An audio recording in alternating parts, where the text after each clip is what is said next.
सल्लल्लाहु अलैहि व अला आलिहि व सहबिहि व सल्लम الذي أكمل الله به قصر النبوة أي ختم الله به النبوة وحكم لا نبي بعده وأعلن في القرآن بالبرهان أن محمدا صلى الله عليه وسلم خاتم النبيين والمرسلين الذي أرسله بالحق بشيرا ونذيرا وداعيا إلى الله بإذنه وسراجا منيرا فقد قال الله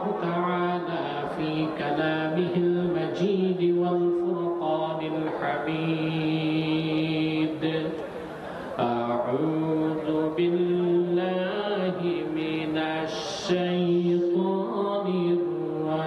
الرجيم بسم الله الرحمن الرحيم هدى للمتقين صدق الله العظيم وصدق رسوله النبي الكريم ونحن على ذلك من الشاهدين والشاكرين والحمد لله رب العالمين إن الله وملائكته يصلون على النبي يا أيها الذين آمنوا صلوا عليه وسلموا تسليما اللهم صل على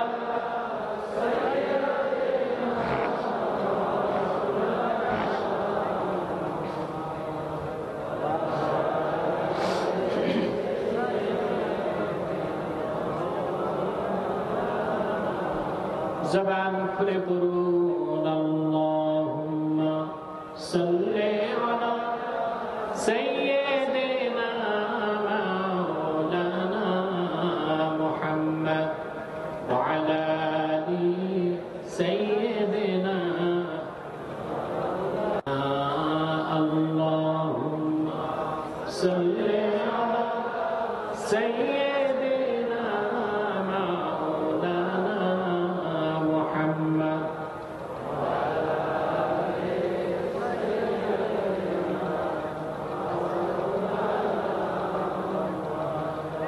मदीना मदीना मोमिनों की गुनगुना है दीदारे मदीना आशिकों की तमन्ना है अल्लाहुम्मा सल्ली अला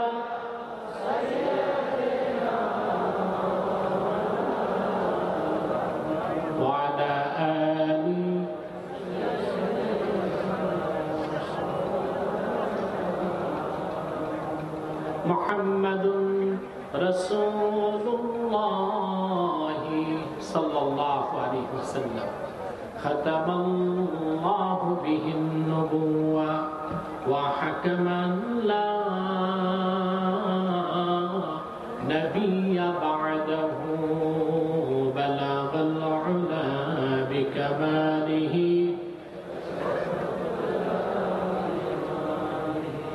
हसनत जमीआ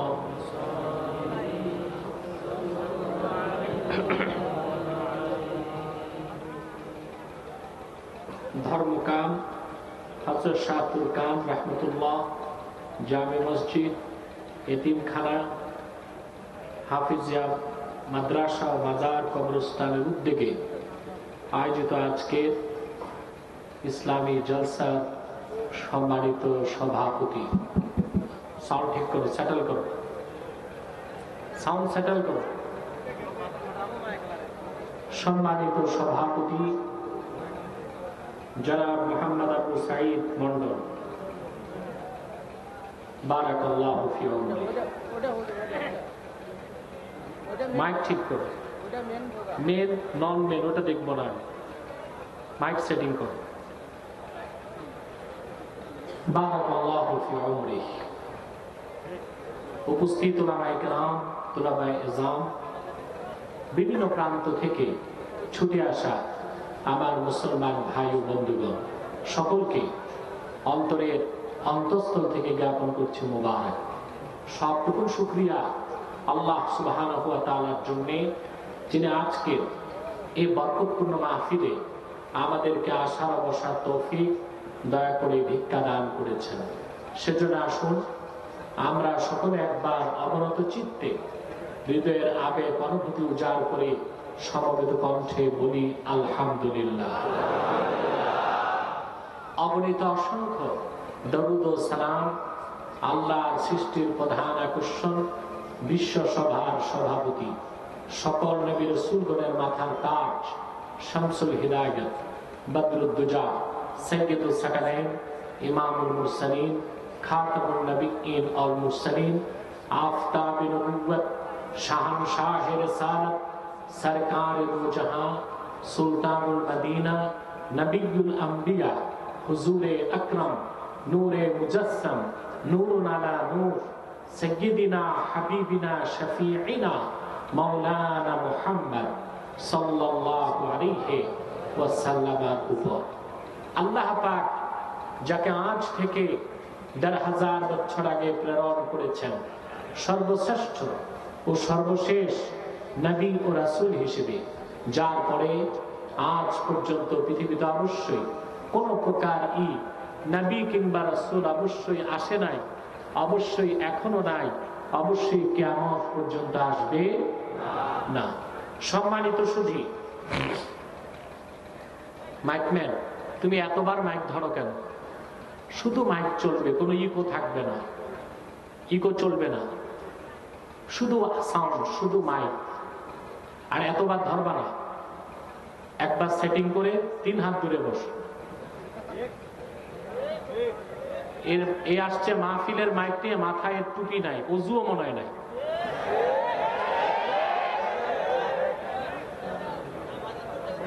এগুলোকে মাইকের কাজ দেন কেন? মাইক 100% ঠিক করে ও 2 হাত দূরে থাক, যেন মাইক বারবার না ধরে।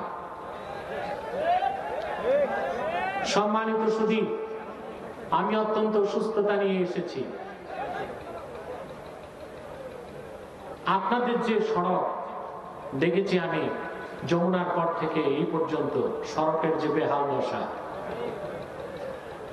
আমি যদি আগে জানতাম প্যারাডো গাড়ি বাদ দিয়া ঘোড়া নিয়ে আসতাম। খুবই বিশ্রী একটা অবস্থা। আমার তো মনে হয় দ্বিতীয় বিশ্বযুদ্ধে বোমা যে পড়ছে আর রাস্তা সংস্কার হয় না।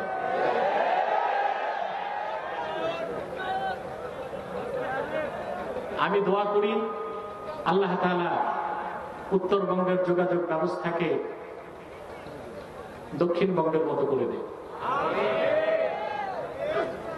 বলুন আল্লাহুম্মা আমিন। সম্মানিত সুধী, রাত গভীর হয়ে গেছে। আমার স্নেহধন্য উত্তরবঙ্গের গৌরব মাওলানা গোলাম রব্বানী যুক্তিবাদী দীর্ঘ সময় বক্তব্য রেখেছেন এবং আমি আসার আগ মুহূর্ত পর্যন্ত অত্যন্ত বিনয়, ভদ্রতা ও ধৈর্যের সাথে তিনি মাহফিলটাকে ধরে রেখেছেন। আলহামদুলিল্লাহ, আমি প্রাণ উজাড় করে তার জন্য দোয়া করি, আল্লাহ পাক তাকে দাঈ ইলাল্লাহ হিসেবে কবুল করুন। আর অনেক আলোচক বক্তব্য রেখেছেন, সবার বক্তব্যকে আল্লাহ তাআলা কবুল করুন। আমি আজকে কোরআন কারীম সূরা বাকারার প্রথম অংশ থেকে ছোট্ট একটি অংশ তেলাওয়াত করেছি, হুদাল লিল মুত্তাকিন। এই অংশটুকুকে কেন্দ্র করে আপনাদের ইহজাগতিক কল্যাণ ও পরকালীন মুক্তির জন্য কিছু কথা তুলে ধরব নির্ভরযোগ্য মুফাসসির এবং মুহাদ্দিসগণের দৃষ্টিকোণ থেকে। আল্লাহর জন্য তৌফিক দান করেন, বলুন আল্লাহুম্মা আমিন। ভূমিকাতে একটি কথাই বলবো, আপনারা যারা এখানে এসেছেন, আসার পেছনে পার্থিব জাগতিক রাজনৈতিক কোনো স্বার্থ নেই, শুধু এসেছেন আল্লাহর কোরআনের দুর্বার আকর্ষণে। আপনারা জানেন এই দেশে রাজনৈতিক সমাবেশ করতে কত কোটি টাকা খরচ হয়, কর্মীদের গাড়ি ভাড়া দিতে হয়, দুপুরে লাঞ্চ দিতে হয়, তারপরে দেখা যায় বক্তা ভ্যাঁ ভ্যাঁ করতেছে আর কর্মী চীনাবাদাম চাবাচ্ছে। কিন্তু এখানে লাখো জনতা বসে আছেন, মৌচাকে মৌমাছি যেভাবে বসে থাকে, একমাত্র আল্লাহ ও তার হাবিবের রেজামন্দির জন্য, আল্লাহর কোরআনের আকর্ষণে। ঠিক কিনা বলে? বিনিময় কি? কত বড় বিনিময় তা তো আপনি চিন্তাও করতে পারবেন না। হাদিস শরীফ সাক্ষী, কোরআন কারীম শোনার জন্য মানুষ যখন ঘর থেকে বের হয়, وَإِنَّ الْمَلَائِكَةَ لَتَضَعُ أَجْنِحَتَهَا رِضًا لِطَالِبِ الْعِلْمِ। দিন শিখতে মানুষ যখন বের হয়, আল্লাহর ফেরেশতারা নূরের পাখা তাদের পদতলে বিছিয়ে দেয়। আল্লাহর হাবিব ইরশাদ করেছেন, وَيَسْتَغْفِرُ لَهُ مَنْ فِي السَّمَاوَاتِ وَالْأَرْضِ حَتَّى الْحِيتَانِ فِي الْمَاءِ। দিন শেখার জন্য আমার উম্মত যতক্ষণ ঘরের বাহিরে অবস্থান করে, আকাশে জমিনে আল্লাহর যত সৃষ্টি আছে, এমনকি নদী আর সমুদ্রের কোটি কোটি মাছ আমার উম্মতের জন্য আল্লাহর কাছে গুনাহ মাফের দোয়া করে। আপনারা খুশি হন নাই? তাহলে বড় একটা শ্বাস নিয়ে বলেন সুবহানাল্লাহ। আপনাদের জন্য দোয়া চলতেছে, আকাশে জমিনে নদী আর সমুদ্রে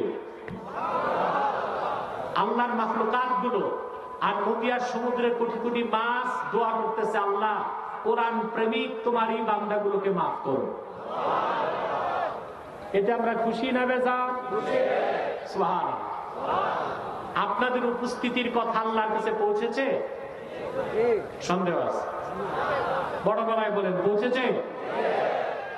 হাদিস সাক্ষী, রাসূল করিম সাল্লাল্লাহু আলাইহি ওয়াসাল্লাম ইরশাদ করেছেন, মুমিন যখন কোরআন হাদিস শুনতে বসে যায়, ইলমে দ্বীন শিখতে বসে,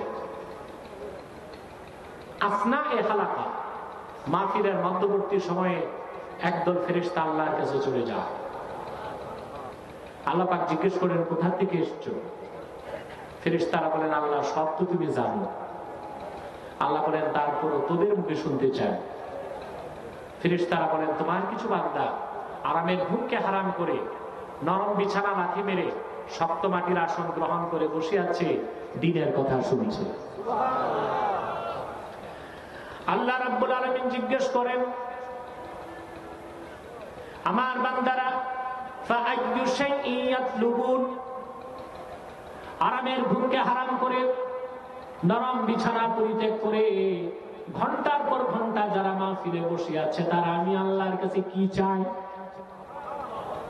কি চায়? জান্নাত। কি চায়?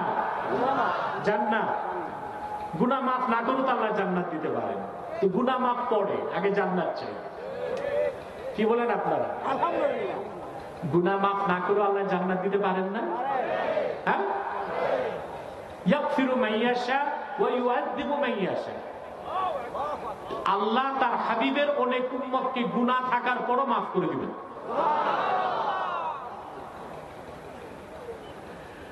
আমরা জান্নাত চাই। ফেরেশতারা বলেন, আল্লাহ তোমার জান্নাত চাই। আল্লাহ পাক জিজ্ঞেস করেন, হাল রাআউহা, ওরা কি জান্নাত দেখছে কোনদিন? ফেরেশতারা বলেন, আল্লাহ তা তো দেখে নাই। আল্লাহ তাআলা জিজ্ঞেস করেন, ওয়া মিন আইয়ি শাইইন ইয়াতাআওয়াযুন, আমার বান্দাদের চোখে পানি কেন, মনটা কাঁদে কেন, তারা কিসের থেকে বাঁচতে চায়? বলে, আল্লাহ তোমার জান্নাত থেকে বাঁচতে চায়। আল্লাহ পাক বলেন, হাল রাআউহা, জান্নাত দেখছে? দেখছেন আপনারা? কথা বলেন না। জাহান্নাম যে কিরকম তা তো টের পাবেন না, বুঝাও যাবে না, কল্পনাও করতে পারবেন না। ফেরেশতারা বলেন আল্লাহ তা তো দেখে না। আল্লাহ পাক বলেন ও তাহলে না দেখে বিশ্বাস করে? জি। আল্লাহ তাআলা বলেন আমার ফেরেশতারা যারা আমার জান্নাত দেখে নাই, আমার জাহান্নাম দেখে নাই, না দেখে বিশ্বাস করে বসে আছে, মাহফিলের মধ্যে দ্বীনের কথা শুনে আমার কাছে জান্নাত চায়, জাহান্নাম থেকে বাঁচতে চায়, তোমরা সাক্ষী থাকো আমি আমার সেসব বান্দার জীবনের সব গুনাহ মাফ করে দিলাম, জাহান্নাম হারাম করে তাদের জন্য জান্নাতের দরজা খুলে দিলাম। খুশি আছেন? আমরা খুশি, মালিক খুশি, ফেরেশতারা খুশি, কুল কায়নাত খুশি, শুধু বেজার শয়তান। মাইকম্যান ভাই আর একটু সাউন্ডটা বাড়াও, আগের মতো একটু, শীষ না দেয় যেন। প্রিয় সুধী কথা শুনতেছেন? বেজার কে? শয়তান বেজার, তার চেলা চামুন্ডারও বেজার। শয়তানের সব চেষ্টা ব্যর্থ হয়েছে, মাহফিল আমাদের সফলতার দিকে চলে যাচ্ছে। এখন শয়তানের একটা চেষ্টা বাকি আছে, মুনাজাতের আগে উঠানো যায় কিনা। আমরা নেক নিয়ত করে শয়তানের গালে একটা থাপ্পড় বসাতে চাই। আমরা নিয়ত করছি কিছুক্ষণ পরে আজকের মুনাজাত করে গুনাহ মাফ করে নিষ্পাপ বেহেশতি আল্লাহওয়ালা হয়ে বাড়ি যেতে চাই। কারা কারা হাত তুলে আল্লাহ তাআলাকে দেখা।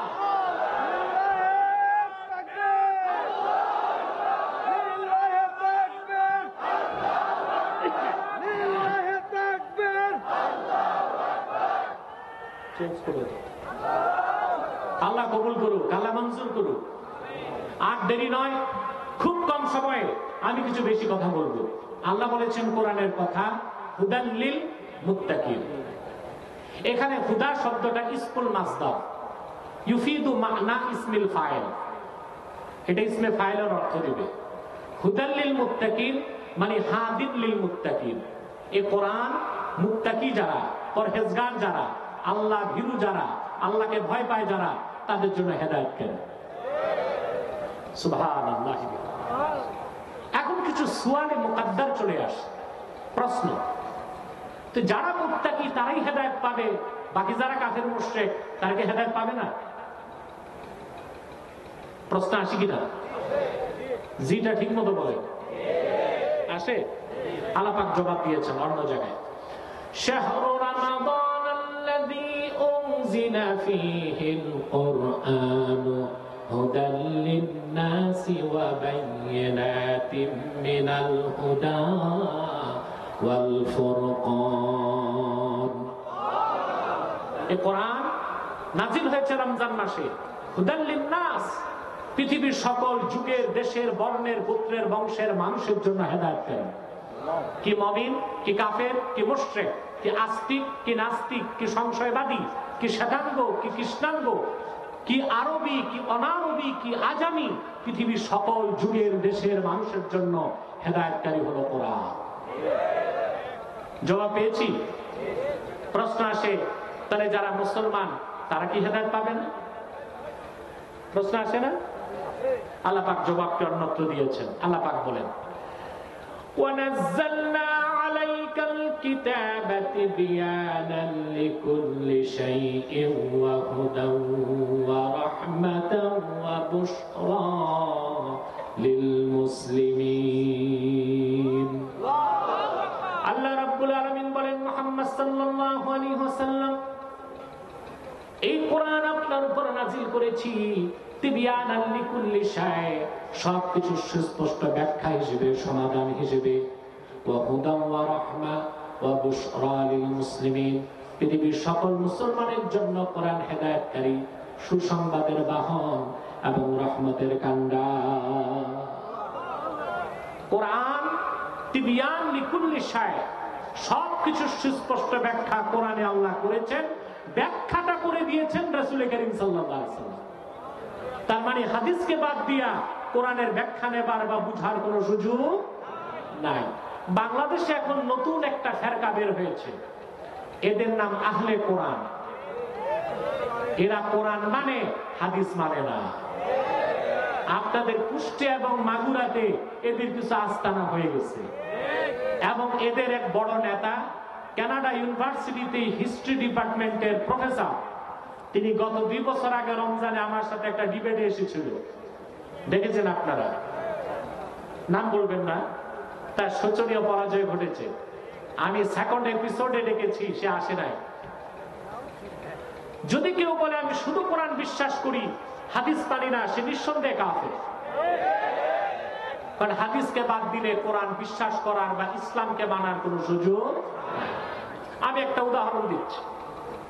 5 ওয়াক্ত নামাজ পড়েন, কথা বলে না। ইসলামের দ্বিতীয় ভিত্তি কি? নামাজ। কয়েক তো 5 ওয়াক্তের কথা আল্লাহ কোরআনে বলেছেন। আকিমিস সালাতা তারাফিয়ান নাহারি ওয়া যুলাফাম মিনাল লাইল ইন্নাল হাসানাতি ইউযহিবনাস সাইয়্যাত। 5 ওয়াক্ত নামাজ ফরজ করে দিয়েছেন আল্লাহ, কিন্তু ফজর নামাজ ফরজ 2 রাকাত, যোহর 4, আসর 4, মাগরিব 3, এশা 4। এটা কোরআন শরীফের কোথায় আছে? আছে? কোথাও নাই। ইমরান বিন হুসাইন রাদিয়াল্লাহু তাআলা আনহু, রাসূল করিম সাল্লাল্লাহু আলাইহি ওয়াসাল্লামের জলিলুল কদর সাহাবী, এত মর্যাদা ছিল, হেদায়াত সরা দেরায়াতে এসেছে, ইমরান বিন হুসাইন বসে থাকলে আল্লাহর ফেরেশতারা ঘুরে ঘুরে তাকে সালাম দিত। দামেস্কের জামি মসজিদে তিনি হাদিসের দার্স দিচ্ছিলেন। রাসূল করিম সাল্লাল্লাহু আলাইহি ওয়াসাল্লামের শাফাআতের কথা বলতেছিলেন। আমরা আল্লাহ রাসূলের শাফাআতকে বিশ্বাস করি। যারা বিশ্বাস করে না তারা গোমরা এবং পথভ্রষ্ট। এক ব্যক্তি এখন যেমন ভণ্ড আছে, ওই যুগেও ভণ্ড ছিল। ভণ্ড একটা যে ইমরান বিন হুসাইন রাদিয়াল্লাহু তাআলা আনহুকে বললেন, হুজুর, এই যে রাসূলুল্লাহ শাফাআতের কথা বলতেছেন, এটা কোরআন শরীফে কোথায় আছে? ইমরান বিন হুসাইন বলেন, ভাই, তুমি কি কোরআন শরীফ পড়ছো? বলে পড়ছি। তুমি নামাজ পড়ো? বলে পড়ো। কয়েক তো নামাজ পড়ো? 5 ওয়াক্ত পড়ো। তো কোন নামাজ কয় রাকাত পড়ো? বলে কেন, ফজর 2 রাকাত, যোহর 4, আসর 4, মাগরিব 3, এশা 4। ইমরান বিন হুসাইন তাকে প্রশ্ন করলেন, মিন আইনা আখাস্তা হাযা শাম? নামাজের কথা তো কোরআনে আছে, রাকাতগুলো কোথায় আছে কোরআনে আমাকে দেখাও। স্তব্ধ হয়ে গেছে। ইমরান বিন হুসাইন বললেন, নামাজের রাকাত কোথায় পেয়েছো? সে বলল, আখাজনা মিনকুম, আপনাদের মতো সাহাবীগণের কাছ থেকে পেয়েছি। ইমরান বিন হুসাইন তখন জবাব দিলেন, আখাজতুম মিন্না ওয়া আখাজনা মিন রাসূলিল্লাহ। তোমরা পেয়েছো আমাদের সাহাবীদের কাছ থেকে, আর আমরা পেয়েছি আল্লাহর হাবিবের খেদমতে থেকে। তাহলে হাদিসকে বাদ দিলে ইসলামের অস্তিত্বই থাকে না। তাহলে যারাই আহলে কোরআন দাবিদার, হাদিস অস্বীকার করে, তাদেরকে মুসলিম দাবি করার কোনো অধিকার তাদের না। তবে কোরআন তিবিয়ান লিকুল্লি শাই, এরপর আল্লাহ বলেছেন হুদা ওয়া রাহমা ওয়া বুশরা লিল মুসলিমিন। পৃথিবীর সব মুসলমানের জন্য কোরআন হচ্ছে হেদায়েতকারী। সুবহানাল্লাহ বলেন। এবার প্রশ্ন আসে, যারা মুমিন তাদের জন্য কি হেদায়েতকারী নয়? প্রশ্ন আসে না? আল্লাহ জবাব দিয়েছেন, ওয়া নুনাজ্জিলু মিনাল কুরআনি মা হুয়া শিফাa'un ওয়া রাহমাতুল লিল মুমিনিন ওয়া লা ইয়াজিদুজ যালিমিনা ইল্লা খাসারা। হে রাসূল, আমি ধাপে ধাপে ক্রমে ক্রমে আপনার উপর কোরআন নাজিল করি। এই কোরআন শিফাa'un ওয়া রাহমাতুল লিল মুমিনিন, পৃথিবীর সব মুমিনের জন্য রূহের খোরাক, সব মুমিনের জন্য কোরআন হেদায়েতকারী। স্টেজে ওঠানামা বন্ধ করেন দয়া করে।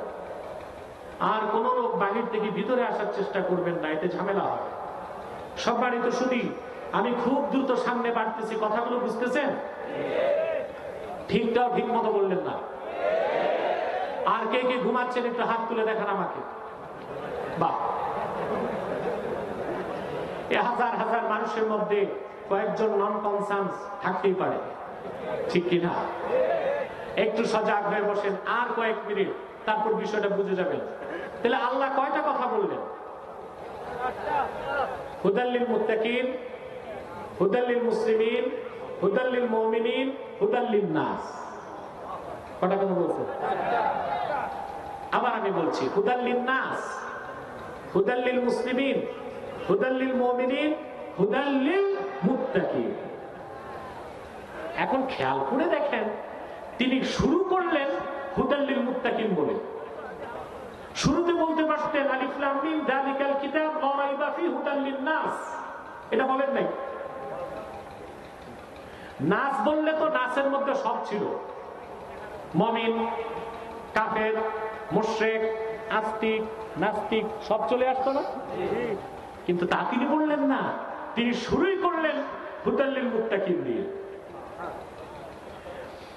এটা চমৎকার জবাব দিয়েছেন ইমাম বাইজাবি। তিনি তাফসীর বাইজাবিতে লেখেন, এই পৃথিবীর সমস্ত মানুষ আল্লাহর কোরআন থেকে যতটুকু উপকার লাভ করবে, তার চেয়ে উপকার বেশি লাভ করবে মুমিন আর মুসলিমগণ। আর সবচেয়ে বেশি কোরআনের উপকারে যারা ধন্য হবে তারা হলো মুত্তাকিন। সেজন্য আল্লাহ রাব্বুল আলামিন কোরআনের শুরুতে হুদাল্লিন নাস বলেন নাই, শুরু করলেন আলিফ লাম মিম যালিকাল কিতাব লা রাইবা ফিহি হুদাল্লিল মুত্তাকিন। তাহলে আমাদেরকে কি হতে হবে? শুধু মুমিন, মুসলিম না মুত্তাকি? জোরে বলেন। এখন আসেন, প্রথম হচ্ছে আপনাকে ঈমান এনে মুমিন হতে হবে, তারপর আপনাকে শরীয়তকে মেনে মুসলিম হতে হবে, তারপর আপনাকে পূর্ণ ইখলাস ও নিয়ত ঠিক করে মুত্তাকি হতে হবে। সুবহানাল্লাহ বলেন। প্রথম কি? না না, মুমিন। তারপরে কি? ইন্না বাইনাল ঈমানি ওয়াল ইসলামি ওয়াজহাল উমুমি ওয়াল খুসুস। ঈমান ও ইসলামের মধ্যে আম ও খাসের সম্পর্ক আছে। প্রত্যেক মুমিন মুসলিম নাও হতে পারে, কিন্তু প্রত্যেক মুসলিমকে মুমিন হতেই হবে। বুঝেন নাই? আমি একটু সহজ করে বুঝাই দিচ্ছি। আমার ভাইরা, আপনি যদি গভীরভাবে কোরআন কারীমের দিকে তাকান, দেখতে পাবেন আল্লাহর কোরআনের কোথাও আল্লাহ রাব্বুল আলামিন কোন কাফের মুশরিককে মুসলিম হতে বলেন নাই। কাফের মুশরিককে বলেছেন মুমিন হও, আর মুসলিমকে বলেছেন, মুমিনকে বলেছেন মুসলিম হও। তাহলে বোঝা যায় আগে ঈমান, তারপরে ইসলাম, ঠিক কিনা বলেন? আগে কি?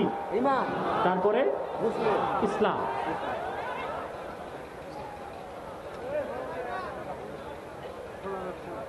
শোনা যায় না? যাচ্ছে, শোনা যাচ্ছে। মানুষ একটু উঠা বসা করছে, সেই কখন থেকে বসে আছে, ঠিক না? এই সুযোগটা আমি দিয়ে থাকি মানুষকে, একটু নাট বল্টু জয়েন্ট তো জ্যামিং হয়ে গেছে, তারপর উঠার চেষ্টা করবেন না, এটা আলোচনা বুঝবেন না। আমি খুব সংক্ষেপে আলোচনা করি, মুনাজাত করে দিচ্ছি, আপনাদেরকে কষ্ট দিব না ইনশাআল্লাহ। আবার বলছি, কোরআন শরীফের কোথাও কোনো কাফের মুশরিককে আল্লাহ মুসলিম হতে বলেন নাই। কাফের মুশরিককে বলেছেন মুমিন হও, আর মুমিনকে বলেছেন মুসলিম হও। সুবহানাল্লাহ বলবেন না? মুমিনকে বলেছেন, যেমন আল্লাহ রাব্বুল আলামিন বলেন, ইয়া আইয়ুহাল্লাযীনা আমানুত্তাকুল্লাহা হাক্কা তুকাতিহি ওয়া লা তামুতুন্না ইল্লা ওয়া আনতুম মুসলিমুন। হে মুমিনগণ, তোমরা আল্লাহকে যথাযথ ভয় করো এবং মুসলিম না হয়ে মৃত্যুকে আলিঙ্গন করো না। একই কথা সূরা বাকারার 260 নম্বর আয়াতে আল্লাহ বলেন, ইয়া আইয়ুহাল্লাযীনা আমানু দুখুলু ফিস-সিলমি কাফা ওয়া লা তাত্তাবিউ খুতুওয়াতিশ শাইতান ইন্নাহু লাকুম আদুউম মুবিন। ঈমানদারগণ, মুমিনগণ, পরিপূর্ণভাবে ইসলামে প্রবেশ করো। তাহলে বোঝা যায় কাফের মুশরিককে বলেছেন মুমিন হও, মুমিনকে বলেছেন মুসলিম হও। তাহলে আপনি ঈমান এনে যদি মুমিন হয়ে যান, আপনি কোনো একদিন বেহেশতে যাবেন। কথা বুঝেন নাই? যদি মুমিন হওয়ার পর পুরা শরীয়তকে মেনে মুসলিম হয়ে যান, আপনি বিনা আযাবে জান্নাতে যাবেন। আর যদি আপনি মুসলিম হওয়ার পর মুত্তাকি হয়ে যান, বিনা হিসাবে জান্নাতে যাবেন। আমি বুঝাতে পারলাম না? আর একটু বুঝতে হবে। আপনি যদি শুধু মুমিন হন, কালেমা বিশ্বাস করেন, নামাজ রোজা নাই, জাহান্নামে ফার্স্ট চান্সে বেহেশত পাবেন না, ফার্স্ট চান্সে যাবেন কই? জান্নাত। যেহেতু রাসূলুল্লাহর উম্মত আর আল্লাহ রাসূলের সাথে আল্লাহর ওয়াদা, রাসূলুল্লাহর প্রত্যেক উম্মতকে আল্লাহ জান্নাত দিবেন যদি মুমিন হয়। সেই ওয়াদা অনুযায়ী আল্লাহ আপনাকে জান্নাত দিবেন। কিন্তু যেহেতু আপনি মুমিন, পুরা মুসলিম হন নাই, শরীয়তের হুকুমগুলো মানেন নাই, আপনার ট্রানজিট হবে। আগে জাহান্নামে জ্বলবেন, তারপর একদিন বেহেশতে যাবেন। সুবহানাল্লাহ বলবেন না? এটা আল্লাহর সাথে তার রাসূলের ওয়াদা। কোরআন সাক্ষী সূরা দুহা, আল্লাহ তার হাবিবকে ডেকে বললেন, ওয়ালা সাওফা ইউতিকা রাব্বুকা ফাতারদা। হাবিব, আপনার রব আখিরাতে আপনাকে এত বেশি নেয়ামত দান করবেন, আপনি রাসূল রাজি হয়ে যাবেন। হাসর ময়দানে সব নবীর চেষ্টা থাকবে আল্লাহকে রাজি করা, আর আমার আল্লাহর চেষ্টা হবে রাসূলকে রাজি করা।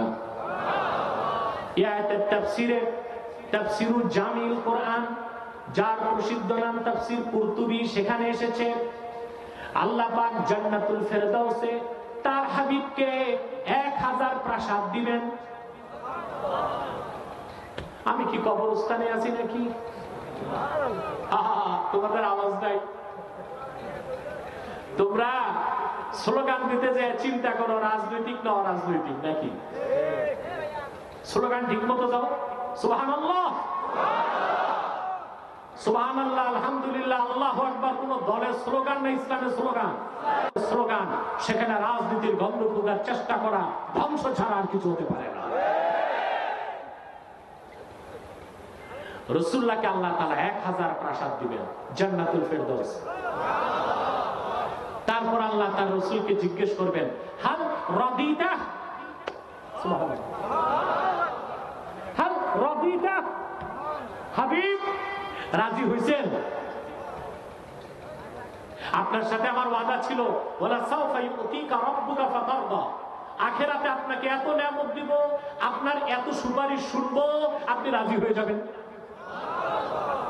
তো জান্নাতুল ফেরদাউসে আপনাকে 1000 প্রাসাদ দিয়েছি, আপনি কি রাজি হয়েছেন? আল্লাহর হাবিব ডেকে বলবেন, মালিক,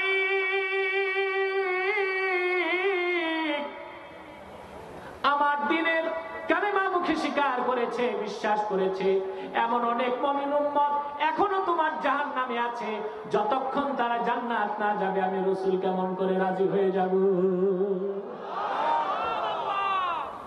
মুসলমান রাসূলুল্লাহকে আপন করতে পারলেন না, আপন করলেন দলকে,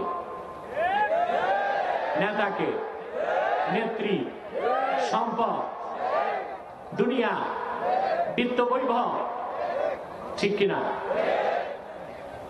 আল্লাহ রাসূল বলবেন, আল্লাহ আমার অসংখ্য উম্মত জাহান্নামে, যারা ঈমানদার কিন্তু গুনাহগার, বহু শাস্তি পাইছে, এদেরকে তুমি জান্নাত দেওয়ার আগ পর্যন্ত আমি রাজি কেমন করে হই? আল্লাহ মালিককে ডেকে বলবেন, রে মালিক, ফেরেশতা জাহান্নামের দরজা খুলে দাও। আমার হাবিবের যত ঈমানদার উম্মত, উম্মতে মুহাম্মাদী দীর্ঘকাল শাস্তি দিয়েছি, এবার আমি আমার হাবিবকে রাজি করব, তাদের সবাইকে বের করে আমার জান্নাতে প্রবেশ করায় দাও। জাহান্নামের দরজা খুলে যাবে। মালিক ফেরেশতা জাহান্নামে যে দেখবেন আল্লাহর হাবিবের ঈমানদার উম্মত কিন্তু গুনাহগার, কারো হাঁটু পর্যন্ত জ্বলছে, কারো বুক পর্যন্ত জ্বলছে, কারো সিনা পর্যন্ত জ্বলছে। কিন্তু ইবনে মাজাহ শরীফ, সৌদি আরবের ছাপ, প্রথম খণ্ড, কিতাবুল ঈমান, 60 পৃষ্ঠার হাদিস, ওয়ালা তাকুলুন নারু সুওয়ারাহুম, আল্লাহর হাবিবের ঈমানদার কোন একজন উম্মতের চেহারায় জাহান্নামের আগুন লাগতে পারবে না। রাসূলুল্লাহর উম্মত যদি ঈমানদার হয়, যত বড় গুনাহগার হোক, জাহান্নামের আগুন রাসূলুল্লাহর উম্মতের চেহারার জন্য আল্লাহ হারাম করে রেখেছেন। খুশি না বেজার? খুশি না বেজার? মুসলমান মালিক ফেরেশতা এসে বলবেন, আল্লাহ তাদের শরীর জ্বলতেছে আর চেহারাতে ওই যে কালেমা বিশ্বাস করেছে ইমানের নূর জ্বলতেছে। সেখানে জাহান্নামের আগুন লাগে। সুবহানাল্লাহ, সুবহানাল্লাহ। এই ফোন বন্ধ করেন। সেখানে চেহারাতে জাহান্নামের আগুন লাগে না। কষ্ট হয়ে যাচ্ছে আপনাদের না? আর কিছু সময়, 8-10-15 মিনিট ইনশাআল্লাহ। আপনার এই লাখো জনতা বসে আছেন এত রাত, এত রাতে মাহফিল হয় কিন্তু এত লোক তো থাকে না। এই জন্য আমি আর কষ্ট দিব না, মূল কথাটা বলি। আমি ইনশাআল্লাহ জরুরি কিছু কথা বলবো, তারপর মুনাজাতের দিকে চলে যাব। আর একটা লোক উঠার চেষ্টা করবেন না, ধৈর্যের সাথে বসে থাকবেন। হ্যাঁ, বাইরে লোক আছে, ওগুলো থাকলেও ভালো বোনাস, না থাকলেও ঠিক, কিন্তু জায়গা তো পায় নাই, ঠিক কিনা? তারা সব কিন্তু বেশি পাচ্ছে। ভিতরের লোক তো বসবাস শুনতেছে, বাইরে যারা জায়গা পায় নাই ওরা বেশি সব পাচ্ছে। আল্লাহ কবুল করুক, বলুন আল্লাহ আমিন। এবার সাউন্ডটা কমে গেল যে একটু, এটা ঠিক আছে। মালিক ফেরেশতা সমস্ত মানুষগুলোকে বের করবে। কথা বুঝতেছেন? কারো সিনা পর্যন্ত জ্বলে গেছে, কারো বুক পর্যন্ত, কারো কাঠ পর্যন্ত। মালিক এসে বলবেন, আল্লাহ জ্বলা পোড়া মানুষগুলোকে জান্নাতে কেমন করে দিব? সহিহ বুখারী কিতাবুল ঈমানের হাদিস। বেহেশতে একটা নহর আছে, তার নাম নাহরুল হায়াত। অফি শাক্কির রাবি ইমাম মালিক সব করেছেন নাহরুল হায়াত, বিগাইরিতা আও বিত্তা, হায়াত বা হায়াত। আল্লাহ পাক বলবেন, মালিক আমার হাবিবের উম্মতগুলোকে সেই নহরের মধ্যে ছেড়ে দাও।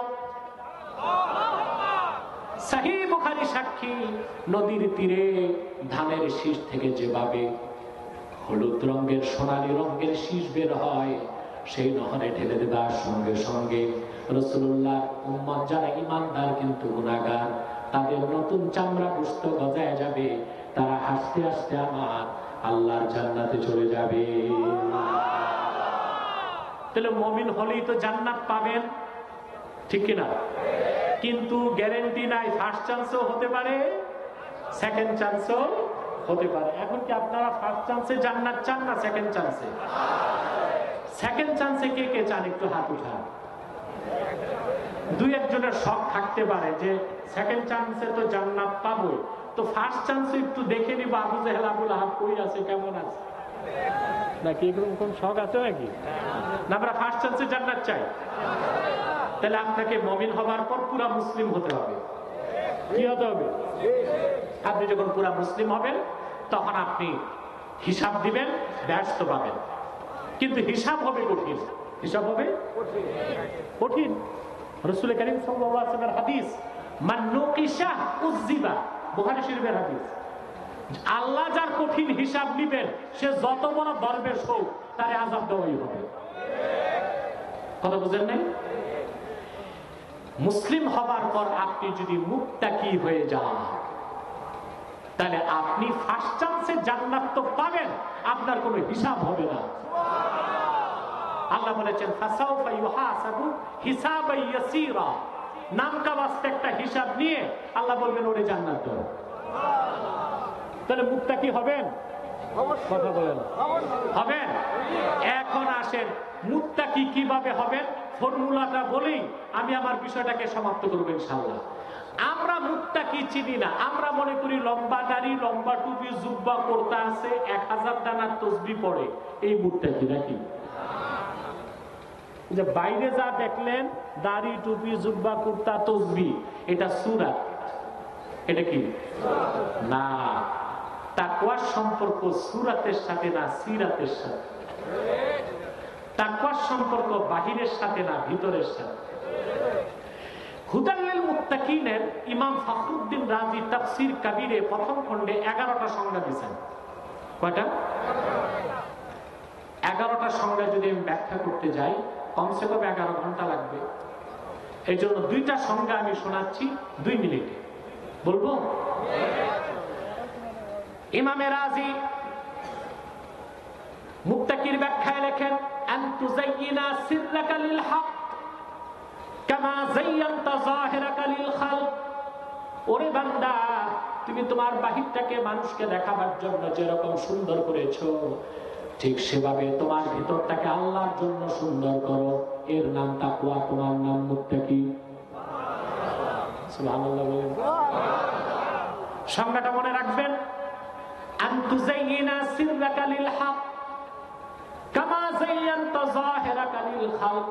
বান্দা, তুমি তোমার সুরতটাকে, বাহিরটাকে মানুষকে দেখাবার জন্য যেরকম সুন্দর করেছো, ঠিক সেভাবে তোমার ভিতরটাকে, সিরাতটাকে আল্লাহর জন্য সুন্দর করো, চরিত্রটা আল্লাহর জন্য সুন্দর করো। এর নাম তাকওয়া, আর সেই মহা সাধকের নাম মুত্তাকি। দ্বিতীয় সংজ্ঞা, 11টা থেকে একটা শোনালাম। দ্বিতীয় সংজ্ঞা, ইমামে রাজি লেখেন, মান সালাকা তরিকাল মুস্তাফা ফাহুয়াল মুত্তাকি। জীবনের সকল ক্ষেত্রে ঈমান আনার পরে যে ব্যক্তি আল্লাহর হাবিব মুহাম্মদ সাল্লাল্লাহু আলাইহি সাল্লামের রেখে যাওয়া আদর্শ বা সুন্নতকে জীবনের সকল ক্ষেত্রে গ্রহণ করলো, তারই নাম মুত্তাকি। আমরা কি জীবনের সকল ক্ষেত্রে রাসূলুল্লাহর সুন্নতকে গ্রহণ করতে পেরেছি? লজ্জা না বলতে মন চায় না, পেরেছি? সুন্নাত কি তাও তো বুঝি না।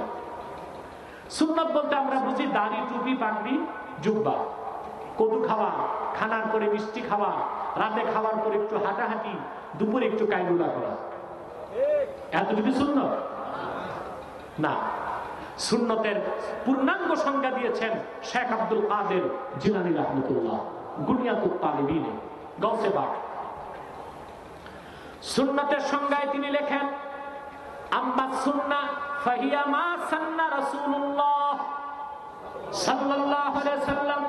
আল্লাহর আখির নবী, নবীগণের মাথার তাজ, নূর নবীজি আমার মুহাম্মদ সাল্লাল্লাহু আলাইহি ওয়াসাল্লাম ১৫০০ বছর আগে ইহকালীন কল্যাণ, পরকালীন মুক্তির জন্য মৌলিক সকল বিষয়ে যেই ধরনের নীতি নির্ধারণ করেছেন, যেই নীতি নির্ধারণ করেছেন, সেই নীতি, সেই নীতির নাম সুন্নতে নববী। আমরা কি সে হিসাবে সুন্নত গ্রহণ করেছি? কথা বলে না। দেখেন, এশার নামাজ আজকে কয় রাকাত পড়েছেন? ফরজ। আমরা মুসাফির, আমাদের জন্য ইমাম সাহেব যদি 5 রাকাত পড়ায় মানবেন? 3 রাকাত। কেন? আপনি বলবেন যে না, সুন্নতটা বুঝাই আপনাকে। এশার 4 রাকাত পড়া কি ফরজ হুকুম হিসেবে, আর নীতি হিসেবে সুন্নত। বুঝেন নাই? বুঝেন না? সুন্নতের এই ওয়াজ হয় না বাংলাদেশে। এশার 4 রাকাত নামাজ ফরজ, হুকুম হিসেবে ফরজ, নীতি হিসেবে সুন্নাত। কার নীতি? আল্লাহর হাবিবের নীতি। সুবহানাল্লাহ বলবেন না? এশার ফরজ 4-এর পরে 2 রাকাত কি পড়ছেন? হুকুম হিসেবে সুন্নাত, নীতি হিসেবেও সুন্নাত। 2-এর পরে আবার 3 রাকাত ওইটার পড়ছেন, হুকুম হিসেবে ওয়াজিব, নীতি হিসেবে সুন্নাত। বুঝে গেছেন? আলহামদুলিল্লাহ। এই যে সুন্নত নীতি রাসূল করিম সাল্লাল্লাহু আলাইহি ওয়াসাল্লাম দেখালেন, তাকে শুধু নামাজ, রোজা, হজ, যাকাতের ক্ষেত্রেই না, ব্যবসা বাণিজ্য, লেনদেন, পোশাক আশাক, শিক্ষা, সংস্কৃতি, রাজনীতি, অর্থনীতি, পররাষ্ট্রনীতি, যুদ্ধনীতি, সকল ক্ষেত্রে নীতি নির্ধারণ করেছেন। তা আমরা কিছু ক্ষেত্রে গ্রহণ করলাম সুন্নত, কিছু ক্ষেত্রে সুন্নতকে বাদ দিয়ে কাফের মুশরিকের তরিকা গ্রহণ করলাম। আমরা তো ভালো মুসলমানই হতে পারি নাই, মুত্তাকি তো বহু দূরে। ঠিক কিনা? আজ বাংলাদেশে ইসলামী রাষ্ট্র ব্যবস্থার কথা বললে একদল মুনাফিক আমাদেরকে বলে আমরা উগ্রবাদী মুসলমান। ইসলামকে ভাগ করছে তারা, রেডিক্যাল ইসলাম, সুফিবাদী ইসলাম, তারপরে রাজনৈতিক ইসলাম, বেয়াদব। রাসূলুল্লাহ রক্ত ঝরা ইসলামকে ভাগ করার অধিকার তোমাকে কে দিয়েছে? ইসলাম তো একটাই। আল্লাহর হাবিব ১৫০০ বছর আগে ইরশাদ করেছেন, আমি তোমাদের জন্য এমন একটা দিন রেখে গেলাম, লাইলুহা ওয়া নাহারুহা সাওয়া, যে দিন ইসলামের রাত যেমন দিন তেমন। ইসলাম পরিপূর্ণ, ইসলামে কোনো ভেদ নাই, কোনো ছেদ নাই, ইসলামকে ভাগ করার কোনো সুযোগ নাই। ইসলাম একটাই, যেটা রাসূলুল্লাহর ইসলাম। ঠিক কিনা?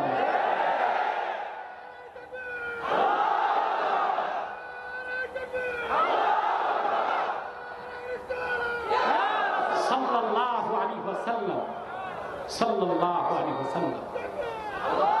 আল্লাহ কবুল করুক, আল্লাহ মঞ্জুর করুক। ইসলামী রাষ্ট্র ব্যবস্থার কথা বললেই বলে এরা রেডিক্যাল। রেডিক্যাল মানে রক্তাক্ত, আমরা রক্ত নিয়ে খেলি। মুসলমান রক্তপাত ঘটায় না, রক্তপাত বন্ধ করে। বাংলাদেশের বুদ্ধিজীবী, তোমরা যে পশ্চিমাদের গোলামি করো, তারাই পৃথিবীতে রক্তপাত ঘটিয়েছে প্রথম বিশ্বযুদ্ধে, তারাই রক্তপাত ঘটিয়েছে দ্বিতীয় বিশ্বযুদ্ধে, আবার তারাই পৃথিবীকে আরেকটা পারমাণবিক যুদ্ধের দিকে ঠেলে দিচ্ছে। মুসলমান রক্তপাত ঘটায় না, মুসলমান কল্যাণকামী, মুসলমান শান্তিকামী। ঠিক কিনা বলে? শুধু চরম পন্থা সহ্য করে না ইসলামের ক্ষেত্রে। আমরা একটু জোরে কথা বললেই চরমপন্থী, জিহাদের কথা বললে চরমপন্থী, কেতালের কথা বললে চরমপন্থী, সংগ্রামের কথা বললে চরমপন্থী, বিপ্লবের কথা বললে চরমপন্থী। তো চরমপন্থা ছাড়া আছে কি? কথা বলে। আমি একটা উদাহরণ দিব। দেখেন, আপনার বুকে ব্যথা, আপনার বুকে ব্যথা, গেলেন ডাক্তারের কাছে। ডাক্তার ইনভেস্টিগেশন করে দেখলো আপনার সিনায় ঘা হয়েছে। প্রথম ডাক্তারের কাজ হচ্ছে সে শিথিল পন্থায় যাবে, আপনাকে অ্যান্টিবায়োটিক দিবে। কি দিবে? এটা কি? শিথিল পন্থা। এটা কি? দেখলো যে না, ঘা সারতেছে না, ক্যান্সার হয়ে গেছে। তখন ডাক্তার যাবে মদ্যপন্থায়, কেমোথেরাপি দিবে। দেখে না তাও কাজ হয় না, ক্যান্সার ছড়ায় যাচ্ছে, ডাক্তার তখন চরমপন্থায় যাবে। পুলিশ টিয়ার সেল, জলকামান, লাঠিচার্জ, এটা মদ্যপন্থা। দেখা গেল না জনগণ পুলিশ সমানের সমান, বাধ্য হয়ে পুলিশ ঠুসঠাস শুরু করছে, এটা চরমপন্থা। আছে না নাই? শুধু ইসলামের বেলায় গরম হইলেই তোমরা কো চরমপন্থা, ভাওতাবাজি আর বাংলাদেশে চলবে না। বাংলাদেশের মানুষের চোখ কান খুলে যাচ্ছে। ঠিক কিনা বলে? তাহলে মুত্তাকি হতে হলে জীবনের সকল ক্ষেত্রে রাসূল করিম সাল্লাল্লাহু আলাইহি ওয়াসাল্লামের সুন্নাহকে গ্রহণ করতে হবে নীতি হিসেবে, আর আমল করতে হবে আমল হিসেবে। প্রথমে বিশ্বাস করতে হবে নীতি হিসেবে, বিশ্বাস করতে হবে, আর গ্রহণ করতে হবে আমল হিসেবে। তাইলে আপনি হয়ে যাবেন মুত্তাকি। এবার মুত্তাকির ব্যাপারে আরেকটি ব্যাখ্যা আমি শোনাচ্ছি, যা তাফসীর মাফাতিহুল, যা তাফসীর বাগাবীতে এসেছে। ইমাম বাগাবী রওয়ায়াত করেছেন কাবুল আহবার থেকে। কাবুল আহবার বিশিষ্ট তাবী, হযরত আব্দুল্লাহ বিন আব্বাস রাদিয়াল্লাহু তাআলা আনহুমার কাছে তিনি তাফসীর শিখেছেন। তাবিনগণের মধ্যে শ্রেষ্ঠ মুফাসসির ছিলেন তিনজন। কয়জন? হাসান আল বাসরি, ওয়াহাব বিন মুনাব্বিহ আর কাবুল আহবার। কাবুল আহবার হেঁটে যাচ্ছেন, হযরত ওমর হেঁটে আসতেছেন। হযরত ওমর রাদিয়াল্লাহু তাআলা আনহু কাবুল আহবারকে বললেন যে, কাব, তোমাকে একটা প্রশ্ন করবো, আল্লাহর কোরআন থেকে উত্তর দিয়ে যাও। তিনি বললেন, হুজুর করেন। হযরত ওমর বললেন, হাদিসনি আনিত তাকওয়া, আল্লাহ যে তাকওয়ার কথা কোরআনে বলেছেন, মুত্তাকির কথা বলেছেন, তার ব্যাখ্যা করো। হযরত ওমর সাহাবী আর কাবুল আহবার তাবী। তাহলে বোঝা যায় বড় ছোটকে প্রশ্ন করতে পারে, কিন্তু আমাদের মধ্যে কিন্তু হাম্বুরি ভাব, বড় হইলে আর নিচে তাকাই না। কথা বলেন, বড় হইলে আর নিচে তাকায় না। একটা ভাব চলে আসে, হামসে বাড়া নিস, আমি বড়, আমার চেয়ে বড় কেউ নাই। হযরত ওমর সাধারণ সাহাবী। হযরত ওমরের সিদ্ধান্তের পক্ষে রাসূলুল্লাহর কাছে 22 বার ওহী নাযিল হয়েছে। এজন্য বলা হয়েছে হযরত ওমরের ব্যাপারে, রাসূল করিম সাল্লাল্লাহু আলাইহি ওয়াসাল্লাম বলেছেন, প্রত্যেক নবীর একজন মুহাদ্দিস ছিল, ও মুহাদ্দিসু উম্মতি উমর। আমার উম্মতের মুহাদ্দিস হচ্ছে হযরত ওমর। বলেন সুবহানাল্লাহ। তিনি প্রশ্ন করলেন কাবুল আহবারকে, কাকে? যে তাকওয়া কি আমাকে বুঝায়। কাবুল আহবার বললেন, আমিরুল মুমিনিন, হাল আখাস্তা তরিকান যা শাওকিন ইয়া খলিফাত রাসূলিল্লাহ, কোনদিন কি আপনি কাটা বিছানো জঙ্গলের পথে হেঁটেছেন নাকি? হযরত ওমর বললেন, হ্যাঁ, বহুবার হেঁটেছি। কিভাবে হেঁটেছেন? হযরত ওমর বললেন, সাবধানে হেঁটেছি, যেন একটা কাটাও আমার শরীরে না লাগে। হযরত কাবুল আহবার বললেন, হুজুর, এরই নাম তাকওয়া। ঈমান আনার পরে মুমিন যখন এই পৃথিবীতে আল্লাহ তার রাসূল সাল্লাল্লাহু আলাইহি সাল্লাম যা কিছু নিষেধ করেছেন, প্রত্যেকটা হারামের কাঁটা থেকে নিজের চরিত্রকে, আমলকে রক্ষা করবে, তার নাম তাকওয়া। আর সেই মহাসাধকের নাম মুত্তাকি। সুদ একটা কাঁটা, ঘুষ একটা কাঁটা, জানা একটা কাঁটা, চুরি করা একটা কাঁটা, চাঁদাবাজি একটা কাঁটা, ঠিক কিনা বলেন? এসব হারাম থেকে যখন আপনি বাঁচবেন, আপনি হয়ে যাবেন মুত্তাকি। বলেন সুবহানাল্লাহ। মুত্তাকি মানে আপনি বিনা হিসাবে আযাবে ফার্স্ট চান্স আল্লাহর জান্নাতে চলে যাবেন। খুশি আছেন? 1 ঘন্টা হয়ে গেছে, আর আমি কথা বলছি না। জরুরি কিছু কথা বলে মুনাজাত করব। তার আগে দুটো কথা বলে দিচ্ছি। আমাদের জাতীয় জীবনে এখন সবচেয়ে বড় ক্রাইসিস হচ্ছে তাকওয়া আর মুত্তাকি। বাংলাদেশের মূল সমস্যা কি? দুর্নীতি। বলেন, দুর্নীতি দেশে বাড়তেছে না কমতেছে? স্বাধীনতার জনক বঙ্গবন্ধু দুঃখ করে বলেছিলেন, সবাই পায় সোনার খনি, তেলের খনি, আমি পাইছি চোরের খনি। বলছেন না? এই চোর কি বাড়তেছে না কমতেছে? দুর্নীতি দমনে সরকারের চেষ্টার কোনো ত্রুটি নাই, কিন্তু কি করবেন? দুর্নীতি দমন করতে যত সংস্থা, দুদক সহ আছে, দেখা যায় ভূত তাড়াতে সরিষা, সরিষার মধ্যে ভূত, সব জায়গায় দুর্নীতি। দুর্নীতি মুক্ত দেশ ও রাষ্ট্র গঠনে তাকওয়াবান কর্মকর্তা, আমলা কামলা, সচিব, মন্ত্রী ছাড়া দুর্নীতি মুক্ত দেশ হতে পারে না। অতএব বাধ্যতামূলক আমাদের শিক্ষা ব্যবস্থায় কোরআন সুন্নাহ শিক্ষাকে বাধ্যতামূলক করতে হবে, যেন প্রত্যেক রাষ্ট্র পরিচালনায় যারা যাবে, কর্মকর্তা হবে, তারা আল্লাহ ভীরু হবে, আল্লাহর ভয় তাদের অন্তরে থাকবে। আপনি দুর্নীতি দমন দিয়া কিভাবে দুর্নীতি দমন করবেন? মানুষ চুপে চুপে রাতের অন্ধকারে গুনার কাজ করবে, ওইটাকে দমন করবে। আল্লাহর ভয় ছাড়া ওই ধরনের গুনাহ ছাড়া সম্ভব হবে? জনগণ হবে? হযরত উসুদুল গাবা, আসমাউর রিজালের একটা প্রসিদ্ধ কিতাব, সেখানে এসেছে হযরত ওমর রাদিয়াল্লাহু তাআলা আনহুর ছেলে আব্দুল্লাহ ইবনে ওমর, তিনি মক্কা শরীফে হাঁটতেছেন, এমন সময় দেখলেন পাহাড়ের উপর থেকে এক রাখাল বকরির পাল নিয়ে নামতেছে। এতগুলো বকরি দেখে ওনার পছন্দ হয়েছে। তিনি রাখালকে বললেন, ভাই, বিইনি শাতাম মিনাল গানাম, একটা বকরি আমার কাছে বিক্রি করো, একটা বকরি আমার কাছে বিক্রি করো। রাখাল বলল, হুজুর, বকরিটা একজন মাহাজন আছে, আমি তো কোনো চারণভূমিতে নিয়ে যাচ্ছি, বিক্রির অনুমতি? আব্দুল্লাহ বিন ওমর তার তাকওয়া যাচাই করতে চাইলেন, বলেন, দেখো, একটা বকরি তুমি আমাকে বিক্রি করে টাকাটা পকেটে রেখে দাও, আর সে যখন জিজ্ঞেস করবে বকরি কই, তুমি বলে দিবা আকালাহু যিবু, বাঘে একটা খাইছে, আকালাহা যিবু, একটা খাইছে কে? টাকাটা তোমার কাছে থাক।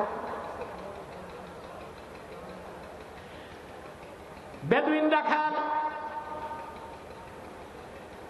ইবনে ওমরকে জবাব দিলেন, হুজুর, আপনার শিখানো পন্থায় আমি তো দুনিয়ার মালিকের কাছে বেঁচে যাব, হিসাব দিতে পারবো, কিন্তু আপনার কাছে আমার প্রশ্ন,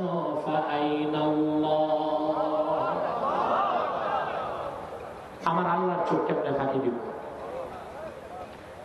ইবনে ওমর বললেন, সত্যি বেদুইন, তোমার এই তাকওয়া যাচাই করাটাই আমার উদ্দেশ্য ছিল। এই ভোট বিশ্বাস যখন দেশের মানুষের অন্তরে বদ্ধমূল হয়ে যাবে, তখন চুরি করা সম্ভব হবে? গম চুরি, টিন চুরি, রিলিফ চুরি, কালভার্টের টাকা চুরি, রোডের টাকা চুরি, কাবিখা চুরি, বলেন। আজকে দুর্নীতি করে কারা? গরিব করে না ধনী মানুষ করে? আরে ভাই, দুর্নীতি তো করে সে, নীতি নির্ধারণ যার হাতে। যে অশিক্ষিত মূর্খ সে দুর্নীতি করবে কি করে? তার কাছে তো চালান নাই। যাদের কাছে ফাইল আছে, কলম আছে, তারাই ফাইল থেকে দুর্নীতি করে দেশের 12টা বাজাচ্ছে।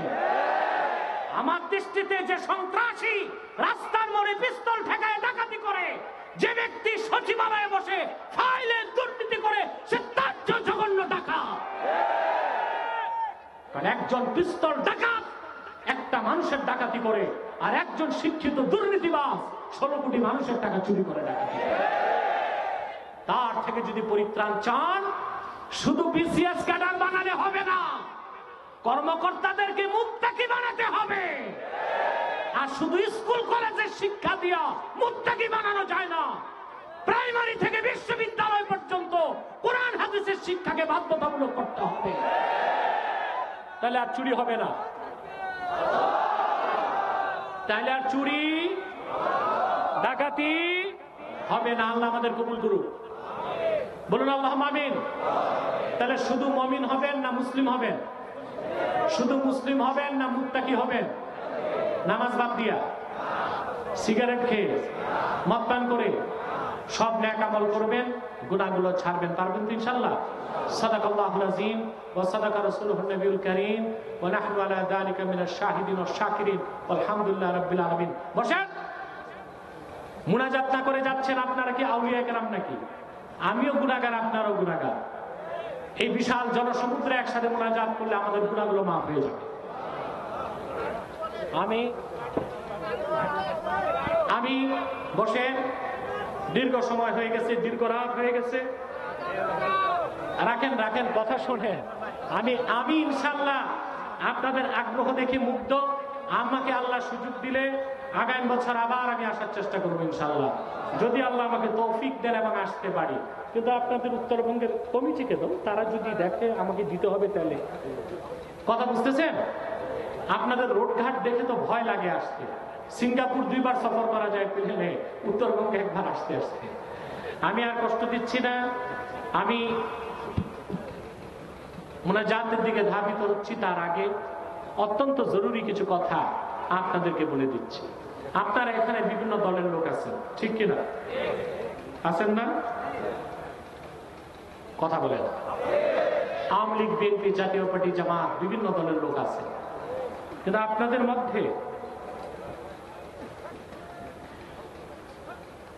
মধ্যে কোনো দলমত এখানে নাই। এখানে আপনাদের একটাই পরিচয়, আমরা মুসলমান। বগুড়াবাসী করজোর অনুরোধ করে যায়, দেশের সামনে ক্রান্তিকাল, ভয়াবহ দিন আসছে। সেই ভয়াবহ দিনকে যদি মোকাবেলা করতে হয়, জাতীয় ঐক্যের কোনো বিকল্প নাই। সরকারকে আমি বহুবার বলেছি, বাংলাদেশের স্বাধীনতার সার্বভৌমত্ব সবচেয়ে নিরাপদ ইসলামপন্থীদের কাছে। তাদের কাছে আপনারা শুনেছেন বার্মা বারবার বাংলাদেশে হস্তক্ষেপ করতেছে। বার্মা। পৃথিবীতে সবচেয়ে বেশি পাগল কোথায় জানেন? বার্মা। এটা আমার কথা না, এটা বিসিএস গাইডের কথা বললাম। সবচেয়ে বেশি পাগল কোথায়? পাগল বলেই বীর বাঙালিকে গুটাগুটি করে। আমি বলেছি গভর্নমেন্টকে বিচলিত হবার কিচ্ছু নাই। কিসের বার্মা, কিসের ভারত, কিসের আমেরিকা? পৃথিবীর যে কোনো অপশক্তি যদি আমার বাংলার সবুজ লাল পতাকার দিকে চোখ তুলে তাকায়, তাদের চোখ বের করে নেওয়া হবে। আমার দেশের স্বাধীনতার 1 ইঞ্চি মাটিতে কেউ যদি হস্তক্ষেপ করে, বাংলাদেশের প্রত্যেকটি মাদ্রাসা একটা ক্যান্টনমেন্টে পরিণত হয়ে যাবে। বীর বাঙালি সেনাবাহিনীর সাথে কাঁধে কাঁধ মিলিয়ে এই দেশের স্বাধীনতাকে রক্ষা করবে। অতএব দেশকে বাঁচাতে জাতীয় ঐক্যের কোনো বিকল্প নাই। আর ইসলামপন্থীদেরকে বাদ দিয়ে ঐক্য কোনোদিন সম্ভব। এদেশের মানুষের চরিত্র যতই দল করুক, মত থাক, তাদের ভিতরের একটা ইনার ভয়েস, ইনার ভয়েস বুঝেন? সুপ্ত আওয়াজ, ভিতরে দিলের ভিতরের কথা কি জানেন? ব্যক্তির চেয়ে দল বড়, দল থেকে দেশ বড়, দেশ থেকে আমার জান বড়, জান থেকে আমার ইমান বড়, ইসলাম বড়, কোরআন হাদিস বড়। ঠিক কিনা বলেন? অতএব আপনাদেরকে বলবো, দলমেদ থাকতেই পারে, থাকুক, সেটা রাজপথে, সংসদে, কিন্তু 3টি ইস্যুতে আমরা ঐক্যবদ্ধ হয়ে যাব। রাজি আছেন? কয়টি ইস্যু? ইসলামের সুমহান স্বার্থ রক্ষায়, মুসলমানদের সকল মৌলিক দাবি আদায়ে, আর বাংলাদেশের স্বাধীনতা সার্বভৌমত্ব রক্ষায় আমরা সকল দলের মুসলমান ঐক্যবদ্ধ হয়ে যাব। এই ক্ষেত্রে কে কোন দল তা আমরা দেখব না। রাজি আছেন? এই 3টি স্বার্থের বিপক্ষে কাজ করছে বাংলাদেশে কয়েকটি অমুসলিম সম্প্রদায়। তাদের মধ্যে সবচেয়ে জঘন্য হচ্ছে কুখ্যাত কাদিয়ানি সম্প্রদায়। নিঃসন্দেহে তারা কাফের এবং অমুসলিম। তাদেরকে যারা কাফের বলবে না, তারাও কাফের, কারণ তারা আল্লাহর আখিরি নবী মুহাম্মদ সাল্লাল্লাহু আলাইহি সাল্লামকে আল্লাহর শেষ নবী হিসেবে বিশ্বাস করে না। চিল্লায় বলেন নাউজুবিল্লাহ। সেজন্য তারা কি? চিল্লায় বলেন, তারা কি? কাফের এবং অমুসলিম। তারা মানুষকে ধোঁকা দিতে মুসলমানদের মতো দাড়ি রাখে, টুপি লাগায়, মুসলমানদের মতো নাম রাখে। তাই বলি কি তারা মুসলমান হবে? দাড়ি রাখলেই কেউ যদি মুসলমান হতে পারত, তো রবীন্দ্রনাথ ঠাকুরের চেয়ে বড় মুসলমান কে হইত? টুপি লাগাইলে মুসলমান হওয়া যায়? মনমোহন বাবু ভারতে পাগড়ি লাগাইত, সে কি মুসলিম ছিল না মুসলিম? নাম রাখলে মুসলমান হওয়া যায়? এক শয়তান বোতলে পেশাব করে উপরে লেবেল দিছে শরবত, ওটা কি শরবত হবে? তদ্রুপ কাদিয়ানেরা অমুসলিম এবং কাফের। আব্দুল আউয়াল, আব্দুল সামাদ, মুবাশশির আলী, কবির চৌধুরী, এসব নাম রাখার দ্বারা তারা মুসলমান হতে পারে না। আমার ভাইয়ের, আমার বন্ধুরা, আমার আল্লাহ ও নূর নবীজি আমার মুহাম্মদ সাল্লাল্লাহু আলাইহি সাল্লামের ইসলাম ও কোরআনের হাজার হাজার হাজার বছর পরে বর্তমান ভারতের কুখ্যাত পাঞ্জাবের, কুখ্যাত গুরুদাসপুরের, কুখ্যাত কাদিয়ানে ইংরেজ আমলে এক শয়তান নিজকে নবী দাবি করছে। চিল্লায় বলেন নাউজুবিল্লাহ। ওই শয়তানটার নাম রেখেছিল তার বাপ মির্জা গোলাম আহমদ কাদিয়ানি। সাবধান, তাকে গোলাম আহমদ বলা যাবে না, কারণ গোলাম আহমদ অর্থ আহমদ এর গোলাম। কোন কাফের কোনদিনও গোলাম আহমদ এর গোলাম হতে পারে না। আর কাদিয়ানের কাজ্জাব ছিল শেষ দরজার কুখ্যাত কাফের, সে গোলাম আহমদ এর গোলাম ছিল না, সে ছিল কুখ্যাত শয়তানের কুখ্যাত গোলাম,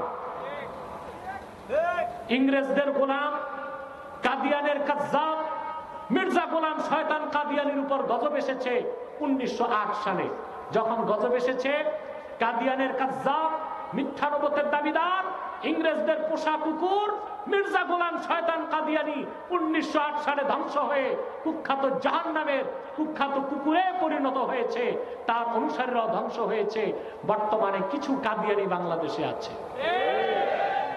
বাংলাদেশে প্রায় তারা 100টি সেন্টার করে ফেলছে। আপনাদের পঞ্চগড়ে, দিনাজপুরে, ওইদিকে সরিষাবাড়িতে, বিভিন্ন জায়গায় তারা আস্তানা করেছে। ব্রাহ্মণবাড়িয়াতে তারা মানুষকে মিথ্যা পরিচয় দেয়, নাম পরিবর্তন করে করে। কখনো নিজেদের পরিচয় দেয় আহমদী জামাত, কখনো বলে আহমদিয়া জামাত, কখনো বলে আহমদী সম্প্রদায়, কখনো বলে আহমদিয়া সম্প্রদায়, কখনো বলে আহমদী মুসলিম জামাত, কখনো বলে আহমদিয়া মুসলিম জামাত। সাবধান, যত কাদিয়ানি ছিল আছে থাকবে, তারা কেউ আহমদী জামাত নয়, আহমদিয়া জামাত নয়, আহমদী সম্প্রদায় নয়, আহমদিয়া সম্প্রদায় নয়, আহমদী মুসলিম জামাত নয়, আহমদিয়া মুসলিম জামাত নয়, তারা শয়তানি জামাত, কুখ্যাত জাহান্নামের কুখ্যাত কুকুরের দল। আমাদের সকল দলের একটাই দাবি, অনতিবিলম্বে স্বাধীন বাংলায় শয়তান কাদিয়ানীদেরকে রাষ্ট্রীয়ভাবে অমুসলিম ঘোষণা করতেই হবে, করতেই হবে, করতেই হবে। এই দাবি আদায়ে যদি জানমাল দিতে হয়, কারা কারা প্রস্তুত আছেন হাত তুলে দেবেন।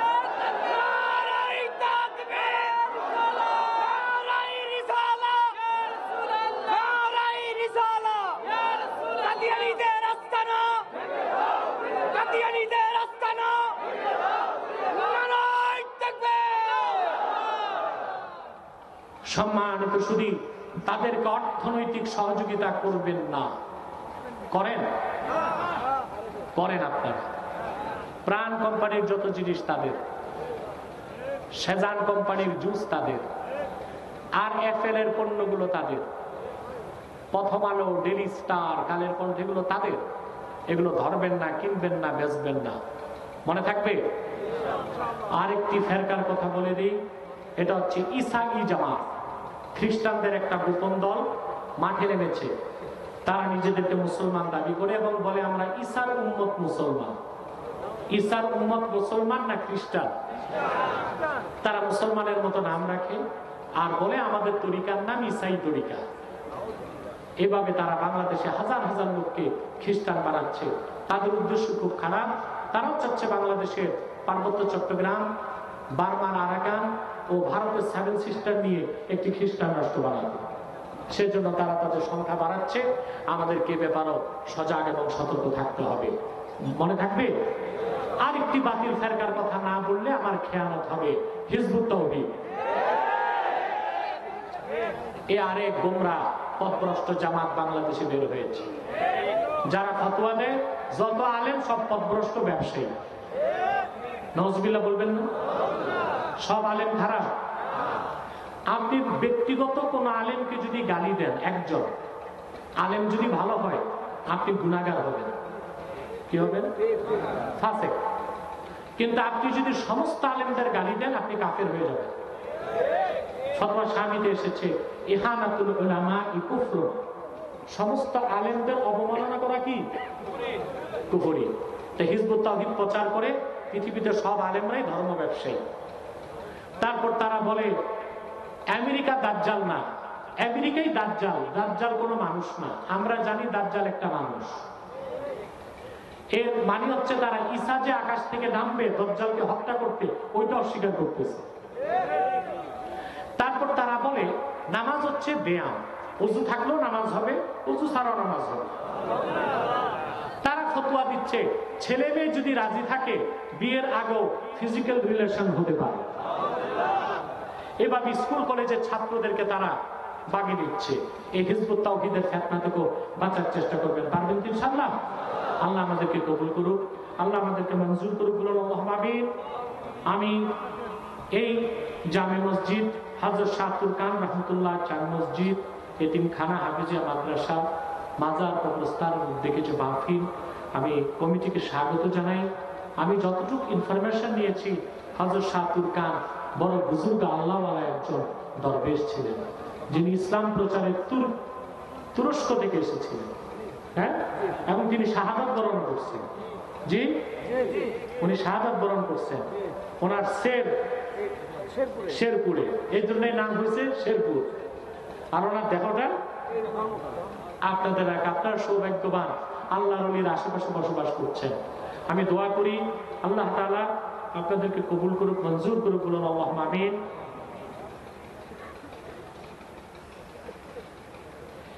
এক ভাই প্রশ্ন করেছেন, জানাজা নামাজের সালাম একদিকে ফিরলে নামাজ সঠিক হবে কিনা? আরে ভাই, নামাজে বা জানাজা নামাজে সালাম দেন কাকে? ফেরেশতা ও জনগণকে। মানে আপনারা যখন ইমাম সাহেব যখন দাঁড়ায়, তখন তার বাম দিকে কি ফেরেশতার মানুষ থাকে না? তো সালাম কয় দিক দেওয়া উচিত? কমন সেন্সই তো বলে কথা বলে। তো যারা বলে একদিকে সালাম, তাহলে বুঝায় ইমাম সাহেবের বামে ফেরেশতাও নাই, মানুষও নাই। ঠিক না? না, দুই দিক সালাম ফিরাবেন।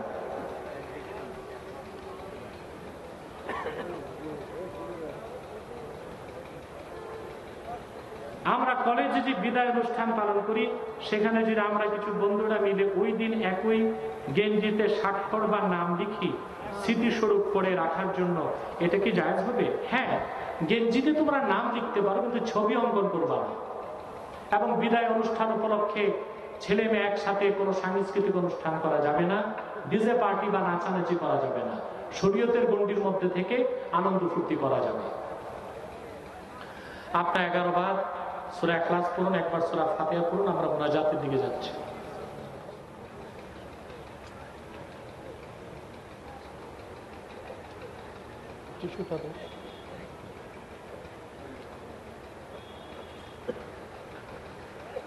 আমি তো দেরিতে এসে কষ্ট দিলাম আপনাদেরকে, মনে কষ্ট নাই তো আপনাদের? মন থেকে বললেন, কথা বলেন। আমি 10 দিন যাবৎ খুব অসুস্থ, হসপিটালে যাওয়া আসায় আছে।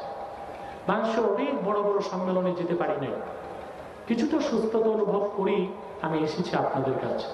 বিলম্বে আসলেও আসতে পেরেছি, আলহামদুলিল্লাহ। আমার দীর্ঘদিনের আলোচনাগুলো প্রায় 2 যুক্ত হয়ে যাচ্ছে আল্লাহর কোরআনের দাওয়াত মানুষের কাছে পৌঁছাচ্ছি। ইসলামী গবেষণা পরিষদ বাংলাদেশের উদ্যোগে আমার আলোচনাগুলো কিতাব আকারে বের হচ্ছে। এবছর নির্বাচিত তাফসীর সিরিজ 1 বের হয়েছে। পুরা কিতাবটাতে শুধু সূরা ফাতিহার ব্যাখ্যা, যেটা 7 দিন একাধারে আমি আলোচনা করেছিলাম, সেই পুরো সূরা ফাতিহার সংক্ষিপ্ত ব্যাখ্যা শুধু সূরা ফাতিহা এই কিতাবটিতে পাবেন। যারা পারেন বাম পাশ থেকে নিয়ে যাবেন মুনাজাতের পরে। গোলাম রব্বানী সাহেব করতে পারেন। আর আমার এই কাগজটি নিয়ে যাবেন, লিঙ্কগুলো আমার বক্তব্যের এখানে পাবেন ইনশাআল্লাহ। সভাপতি কিছু বলবেন? সভাপতি সাহেব না মুনাজাত করে দেব? রব্বানা তাকাব্বাল মিন্না ইন্নাকা আনতাস সামিউল আলিম ওয়া তুব আলাইনা ইন্নাকা আনতাত তাওয়াবুর রহিম।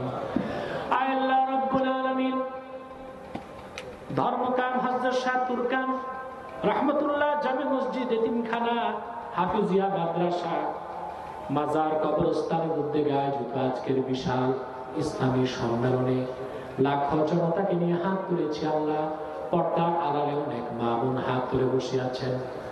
এতগুলো মানুষের মধ্যে যার দুটো হাত তোমার ভালো লাগে আল্লাহ, তার দুটো হাতের বিনিময়ে আমাদের জীবনের সব গুনাহ তুমি মাফ করে দাও। আল্লাহ তাআলা রব্বুল আলামিন, হৃদয়ের গভীর থেকে দোয়া করি আল্লাহ, তোমার আখিরি নবী, নবীগণের মাথার তাজ নূর নবীজি আমার মুহাম্মদ সাল্লাল্লাহু আলাইহি ওয়াসাল্লাম আজ থেকে ১০০০ বছর আগে দুনিয়া থেকে বিদায় নিয়েছেন। হায়াতুন নবী হিসেবে জান্নাতুল ফেরদৌস রওজা মুবারকে বিশ্রাম নিয়েছেন। জীবনে একবার তোমার আখিরি নবী, নবীগণের মাথার তাজ নূর নবীজি আমার মুহাম্মদ সাল্লাল্লাহু আলাইহি ওয়াসাল্লামের জান্নাতুল ফেরদৌস রওজা মুবারকে উপস্থিত হয়ে গো আল্লাহ, তোমার হাবিবের নূরের কদমে দরুদ ও সালামের হাদিয়া দেবার আগে আল্লাহ তুমি ডাক দিও না। আল্লাহ তাআলা একবার বা একাধিকবার যারা সোনার মদিনায়, নূরের মদিনায় যেতে পেরেছি আল্লাহ, জীবনে বারবার তোমার আখিরি নবী, নবীগণের মাথার তাজ নূর নবীজি আমার মুহাম্মদ সাল্লাল্লাহু আলাইহি ওয়াসাল্লামের নূরের শহর মদিনাতুল মুনাওয়ারা জিয়ারতের জন্য তাদের কপালটা খুলে দাও। মালিক,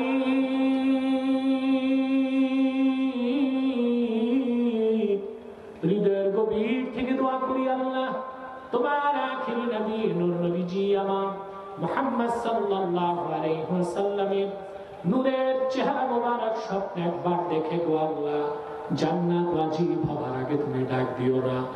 একবার বা একাধিকবার যারা তোমার আখিরি নবী নূর নবীজি আমার মুহাম্মদ সাল্লাল্লাহু আলাইহি ওয়াসাল্লামের নূরের চেহারা মোবারক স্বপ্নে দেখার সৌভাগ্য লাভ করেছে আল্লাহ, জীবনে বারবার দেখার জন্য তাদের কপালটা তুমি জান্নাতি কপাল বানায় দাও।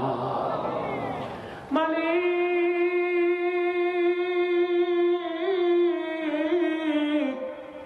অনেকের বাবা নাই, অনেকের মা নাই। যত মানুষের বাবা মা দুনিয়া থেকে বিদায় নিয়ে অন্ধকার কবরে চলে গেছে আল্লাহ, সকল মুসলমান বাবা মা কবরকে তুমি জান্নাতের বাগান বানায় দাও। আল্লাহ তাআলা, গুনার বোঝা কাঁধে করে হাত তুলেছি রব্বুল আলামিন, গুনার কথা মনে হলে তোমার দরবারে হাত তোলার সাহস পাই না। কিন্তু যখনই মনে পড়ে আল্লাহ, আমাদের গুনাহ যদি আকাশের মেঘমালা পর্যন্ত পৌঁছে যায়, তোমার রহমত তো তার চেয়ে বিস্তৃত। আশায় বুক খারাপ হয়ে যায়। বুক ভরা আশা নিয়ে হাত তুলেছি আল্লাহ, আমাদের জিন্দেগীর সব গুনাহ মাফ করে দাও। বাড়ি যাবার আগে শিশুর মতো নিষ্পাপ বেগুনাহ ঘোষণা করে দাও।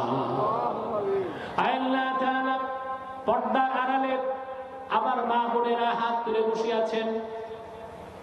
অবলা সরলা মা বোনদের কত দুঃখ কষ্ট মনে আছে, লজ্জায় বলতে পারে না। সারা জীবন বুকের মধ্যে ব্যথা নিয়ে জীবনটা পার করে দেয়।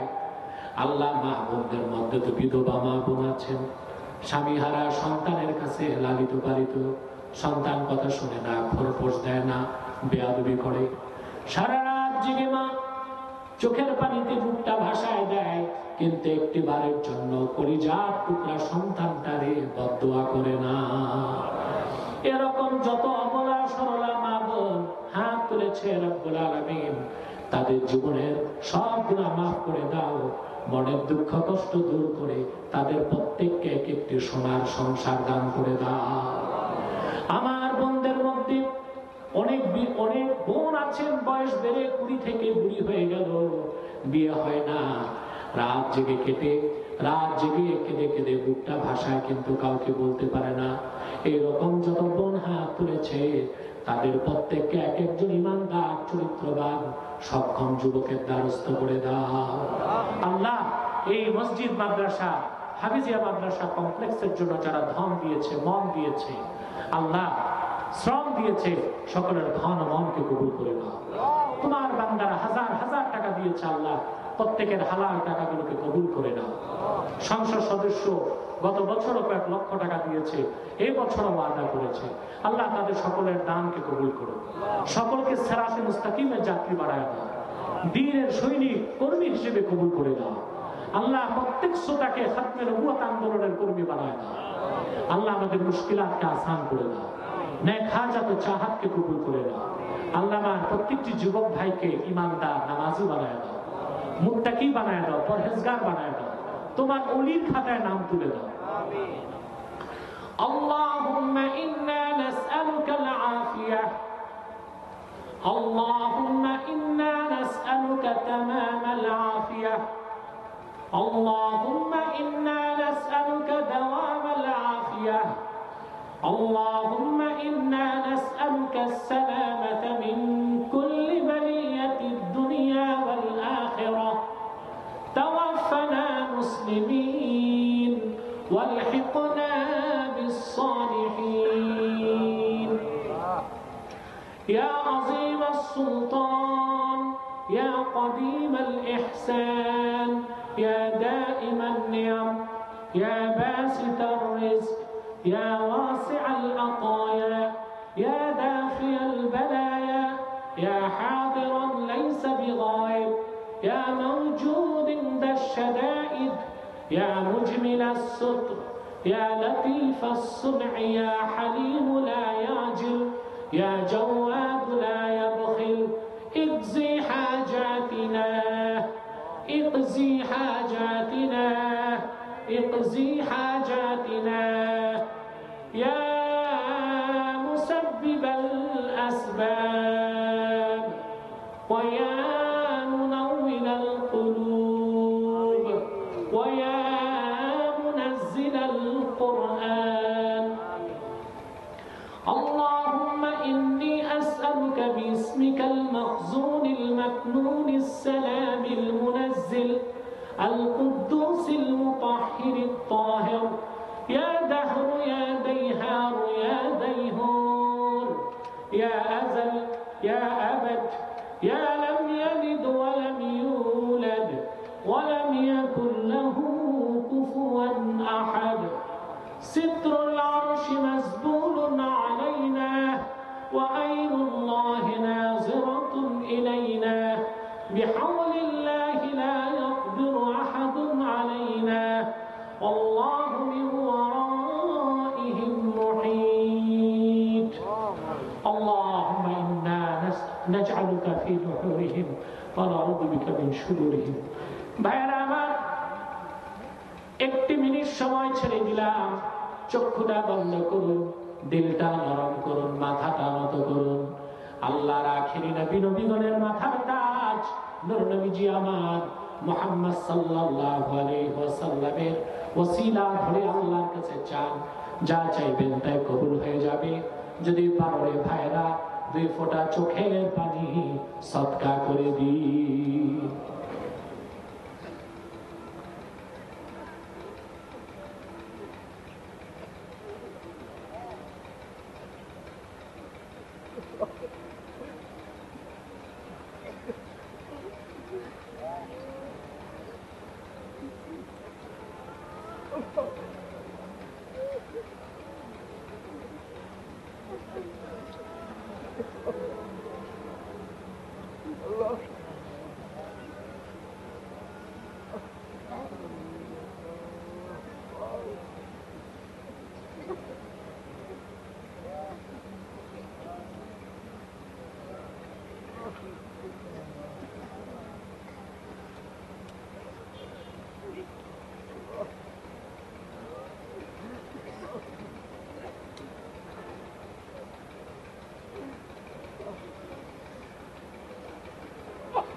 প্রত্যেকে বাবার কথা, মায়ের কথা বলেন। জীবনে কত গুনাহ করছেন একটু চিন্তা করে আল্লাহর কাছে আত্মসমর্পণ করেন। নিষ্পাপ হয়ে যেতে পারবেন যদি দোয়া কবুল হয়ে যায়।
اللهم إنا نتوسل إليك بوسيلة حبيبك المحترم نبيك الخاتم سيدنا إمامنا محمد بن عبد الله نبي الله رسول الله صلى الله عليه وسلم الذي أكملت به قصر النبوة وحكمت أن لا نبي بعده وأعلنت في القرآن بالبرهان أن محمدا صلى الله عليه وسلم خاتم النبيين والمرسلين قبل 1500 سنة أن محمدا صلى الله عليه وسلم خاتم النبيين والمرسلين قبل 1500 سنة وصلى الله تعالى على خير خلقه نبينا محمد نور الله وعلى آله وصحبه أجمعين برحمتك يا أرحم الراحمين.